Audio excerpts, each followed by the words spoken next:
बड़ी खबर आपको दे दें, कतर में अमेरिकन बेस पर ईरान का यह हमला किया गया है। 6 मिसाइलों से अमेरिकी बेस पर यह हमला किया गया है।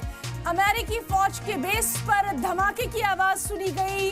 वहीं इराक में भी अमेरिकी बेस पर ईरान का यह हमला हुआ है। तो ईरान का अमेरिका के खिलाफ ऑपरेशन बराकत अल फतेह, कतर में अमेरिकी बेस पर ईरान का यह बड़ा हमला। आपको बताएं इस वक्त की बड़ी खबर, 6 मिसाइलों से अमेरिकी बेस पर हमला किया गया है।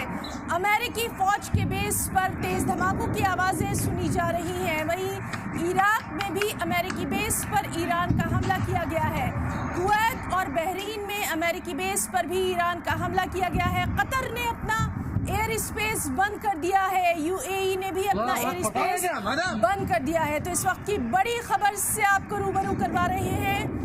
ईरान का जारहाना अंदाज, जिस तरह से ईरान लगातार कह रहा था कि आज की रात भारी पड़ने वाली है, अमेरिका के खिलाफ बड़ा मोर्चा ईरान ने खोल दिया है और इस ऑपरेशन को बराकत अल फतेह का नाम दिया गया है। साफ जाहिर है कि ईरान अब यहाँ पर किसी भी तरह से अमेरिका की तरफ, अमेरिका ने जो हमला किया था उसका लगातार पलटवार कर रहा है। तो आपको बताएं कि कतर में अमेरिकी बेस पर ईरान का ये हमला किया गया है।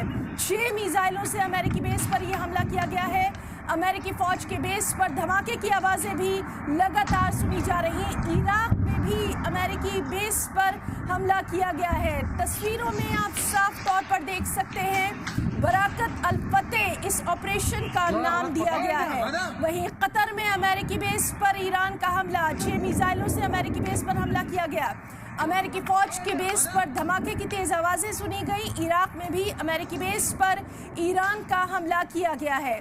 कुवैत, बहरीन में भी अमेरिकी बेस पर ईरान का हमला किया गया है। इस सब के बीच कतर ने अपना एयर स्पेस बंद कर दिया है। यानी मशरिक़ वस्ता में हालात लगातार धमाकाखेज नज़र आ रहे हैं। ईरान के हमले से दहल उठा है पूरा मिडल ईस्ट। तो कतर में अमेरिकी बेस पर ईरान का ये बड़ा हमला, लगातार आपको तमाम तरह अपडेट दे रहे हैं किस तरह से लगातार अब ईरान ने जो तमाम तर मिडल ईस्ट की कंट्रीज थी वहां पर अमेरिकन बेस पर लगातार हमला शुरू कर दिया है। Qatar, Bahrain, Kuwait